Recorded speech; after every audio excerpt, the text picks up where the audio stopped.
आज हम लोग त्रिकोणमिति के क्वेश्चन को, त्रिकोणमिति के चैप्टर को सरल भाषा में सीखेंगे। यानी कि ऐसा भी स्टूडेंट जो एकदम नहीं समझता है वो त्रिकोणमिति आसानी से समझ जाएगा। हम इतना सरल भाषा में आप लोग को समझाएंगे। मैट्रिक के क्लास में जो त्रिकोणमिति चैप्टर है, इसमें बहुत सारे बच्चे को त्रिकोणमिति क्वेश्चन प्रॉब्लम होता है, उसे ये चैप्टर समझ में नहीं आता है, क्वेश्चन बनता ही नहीं है।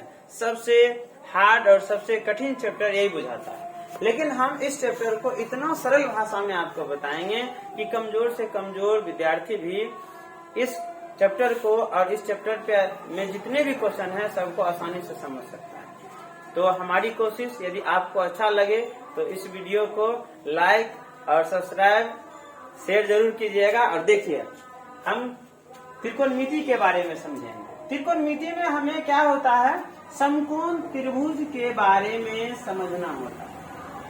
त्रिकोणमिति अर्थात समकोण त्रिभुज, सिंपल सी बात है। आप समझ जाइए कि पूरा जितना त्रिभुज है सभी त्रिभुज के बारे में नहीं, सिर्फ हमें समकोण त्रिभुज के बारे में समझना होता है। समकोण त्रिभुज के बारे में ही त्रिकोणमिति आधारित होता है। इसमें तीन साइड है, एक ये, एक ये, एक ये। तो जो सबसे बड़ी साइड होती है, जो सबसे बड़ी भुजा होती है, उसको हम लोग कर्ण कहते हैं। कर्ण अर्थात इसको संक्षेप में यानी कि शॉर्ट में एच कहा जाता है, इंग्लिश में इसी को कहते हैं हाइपोटेनस। उसके बाद होता है इसको कहते हैं लंब, इसको पी कहते हैं परपेंडिकुलर, और नीचे वाले जो होता है इसको आधार कहते हैं, शॉर्ट में से बेस। तो ये लंब और आधार ये दोनों बदल सकता है, लेकिन कर्ण कभी भी नहीं बदलता है, किसी भी कंडीशन में नहीं बदलता है। तो त्रिकोणमिति में जो हम समकोण त्रिभुज में पढ़ते हैं, इसमें आपको समझ में आ गया होगा कि त्रिकोणमिति में सिर्फ हमें एक ही त्रिभुज के बारे में पढ़ना होता है, वो भी समकोण त्रिभुज के बारे में। और इसमें जो सबसे बड़ी भुजा होती है उसे कर्ण कहते हैं, और इसे संक्षेप में शॉर्ट एच कह सकते हैं, हाइपोटेनस, और लंब परपेंडिकुलर, आधार, बेस।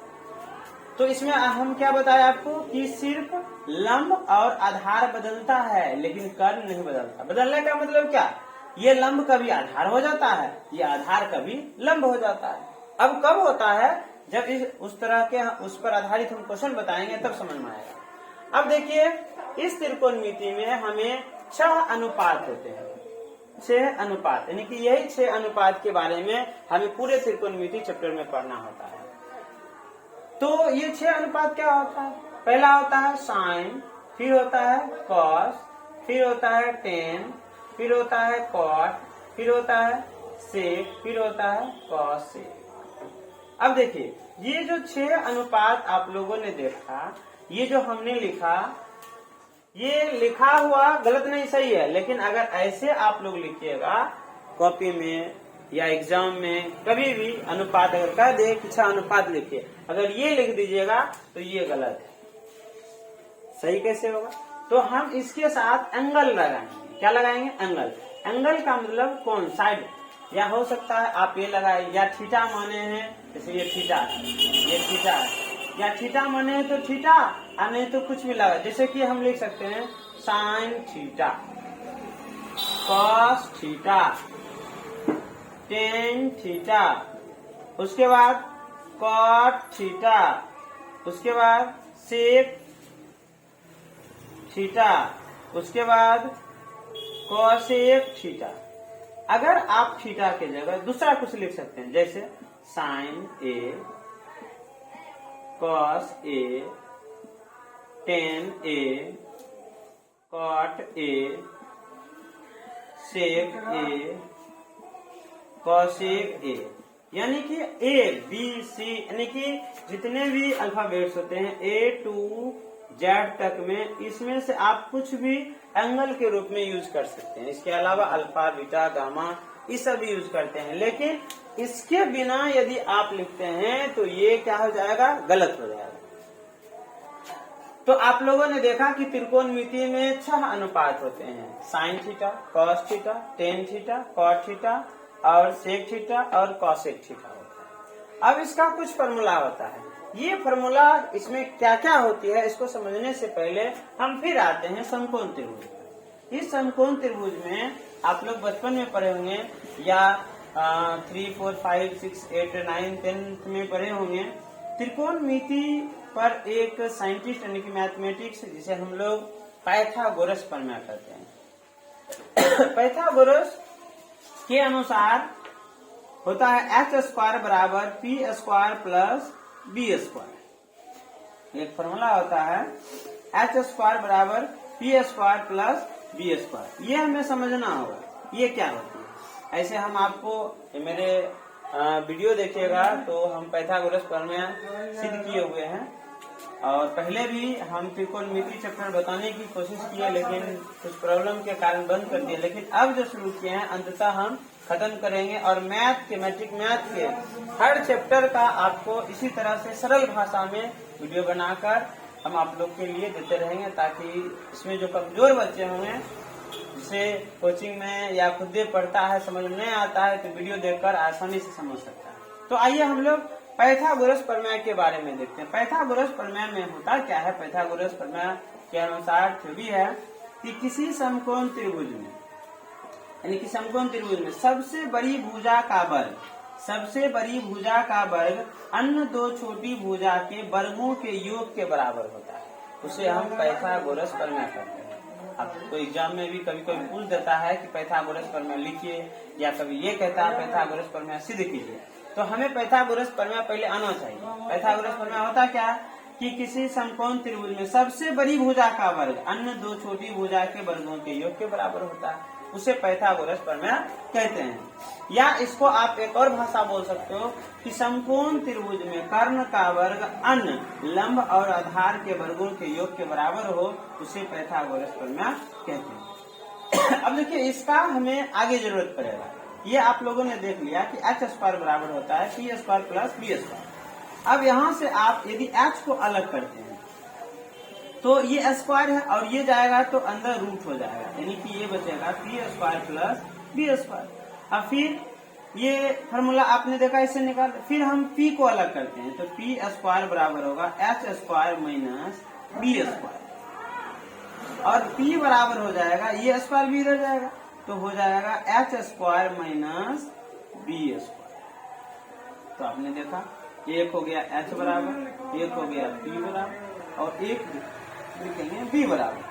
तो बी स्क्वायर देखिए ये स्क्वायर ई प्लस है इधर जाएगा तो माइनस यानी कि बी स्क्वायर बराबर हो गया H square minus P square. ये स्क्वायर है इधर जाएगा तो क्या हो गया रूट में तो बी बराबर हो गया under root H square minus P square. ये कुछ फॉर्मूलास हैं जिसका यूज हम लोग आगे करेंगे और इसलिए अभी बता दिए। अब देखिए ये 6 जो अनुपात होता है इसका भी फॉर्मूला होता है। जब तक आप लोग को फॉर्मूला नहीं याद होगा तब तक हम इस पे आधारित जो क्वेश्चन होता है वो नहीं बना पाएंगे। तो अभी हम फॉर्मूला लिखते हैं उसके बाद हम आपको इस पे आधारित कुछ एग्जांपल्स कुछ क्वेश्चन बता के दिखाएंगे और आप लोग उसको बनाइएगा। जैसे कहते हैं कि साइन थीटा जो है साइन थीटा का फॉर्मूला होता है साइन थीटा बराबर। आइए अब हम आपको त्रिकोणमिति में जो 6 अनुपात बताए थे उसका फॉर्मूला लिखकर और उस पे आधारित जो क्वेश्चन होता है वो बताते हैं। जैसे साइन थीटा का होता है P बटा H, कॉस थीटा का होता है B बटा H, उसी तरह टेन थीटा का होता है P बटा B और कॉट थीटा का होता है इसी का उल्टा। अब देखिए उल्टा चलेगा P बटा B है तो हो जाएगा B बटा P। उसके बाद होता है कॉट के बाद सेक थीटा। ये सेक होता है कॉस का उल्टा तो B बटा H है तो हो जाएगा H बटा B। और उसके बाद होता है कॉसेक थीटा ये होता है साइन का उल्टा तो ये P बटा H है तो H बटा P हो जाएगा। आप लोगों ने देखा अभी इससे पहले आप वीडियो में हम बताए थे आपको कि त्रिकोणमिति में 6 अनुपात होते हैं। सेव का फॉर्मूला भी बताए, साइन थीटा का होता है P/H। आप इसको हिंदी में भी लिख सकते हो, बहुत जगह किताब में आपको हिंदी में लिखा हुआ मिलेगा। जिससे P को हमने पिछले वीडियो में बताए थे, P का मतलब लंब होता है और H का मतलब कर्ण, तो लंब बटा कर्ण हो गया। कॉस का B/H है, B का मतलब आधार होता है, H का मतलब कर्ण, तो आधार बटा कर्ण हो गया। tan P/B है, यानी कि लंब बटा आधार हो गया। कॉट का तो आधार बटा लंब हो गया। कौशेक का H/B है, तो कर्ण बटा आधार हो गया। कौशेक का H/P है, तो कर्ण बटा लंब हो गया। अब देखिए हमें एक त्रिभुज दे दिया, त्रिभुज दे दिया। अब मान लीजिए ये 13 है, ये 12 है और ये 5, ये A है, ये B है और ये C। ये हमें चित्र दिया रहेगा और चित्र में मान भी दिया रहेगा और हमें प्रश्न पूछ देगा कि क्वेश्चन है कि साइन A बराबर बार कॉस A बराबर बार, तो साइन A कॉस A, उसी तरह tan A बराबर वाट, फिर हो जाएगा कॉट A बराबर वाट, फिर हो जाएगा सेक A बराबर वाट, फिर हो जाएगा कॉसेक A बराबर। हमें किस फॉर्म में पूछ रहा, A के फॉर्म में। तो यहाँ किस एंगल की चर्चा, हम क्या बोले थे, यहाँ पे कोण पड़ता है, यहाँ पे जो A देख रहे हैं आप, ये क्या है, एंगल है, यानी कि कोण है। यहाँ किस कोण की चर्चा हो रही है, ये कोण A की। किसकी चर्चा हो रही है, कोण A की। तो जिस कोण की चर्चा होगी उस कोण के सामने जो भुजा होगा उससे हम परपेंडिकुलर यानी कि P कहते हैं, यानी कि कह दो इसका मतलब भैया ये क्या हुआ, P बराबर 12 हो गया, क्योंकि इस कोण के सामने वाला भुजा ये क्या है, जिस कोण की चर्चा होगी उस कोण के सामने वाला भुजा आपको P कहेंगे, तो P मतलब हो गया 12।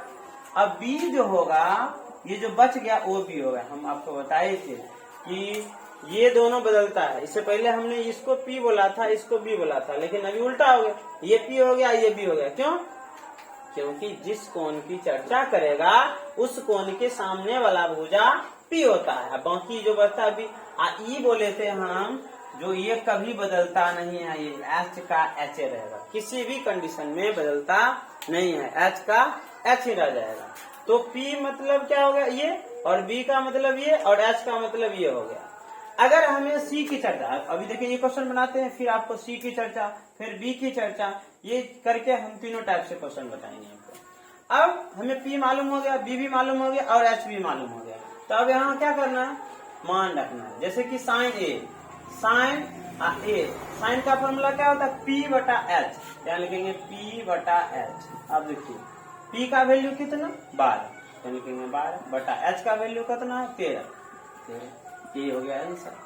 फिर क्या है अगला, cos A, cos का क्या होता है B/H, यहाँ लिखेंगे B/H। अब देखिए B का वैल्यू 5 बटा H का मतलब 13 हो गया।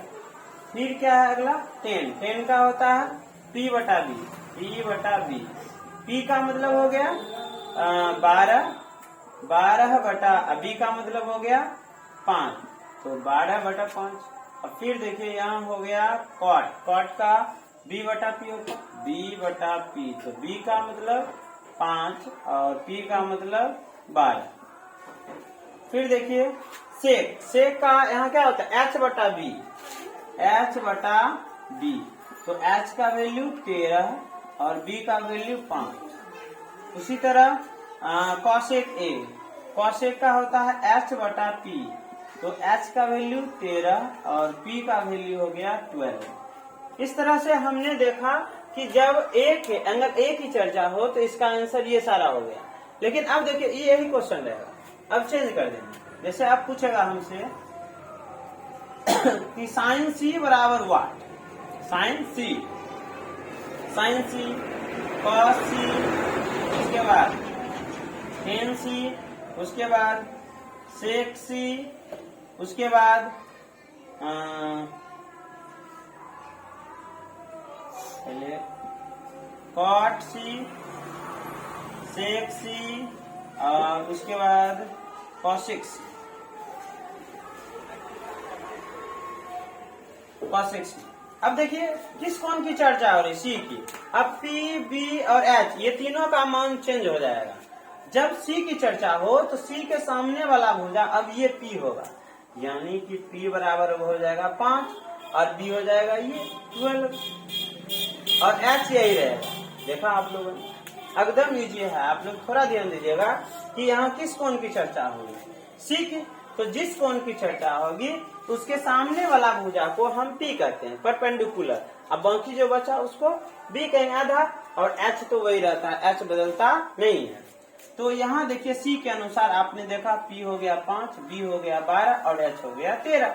अब हम मान को पुट करेंगे, जैसे कि साइन सी, साइन का फॉर्मूला क्या होता है, पी बटा एच, यानी लिखेंगे पी बटा एच, यानी कि साइन सी पी का वैल्यू कितना 5 और फिर एच का वैल्यू कितना 13 हो गया। फिर देखिए कॉस सी, कॉस सी का फॉर्मूला क्या होता है, बी बटा एच, बी बटा एच, यानी कि बी का वैल्यू 12 और एच का वैल्यू 13।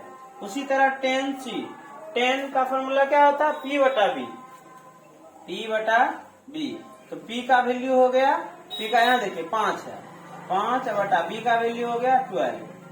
फिर हो गया cot C, cot C, cot C, cot का हो गया बी बटा पी, बी बटा पी।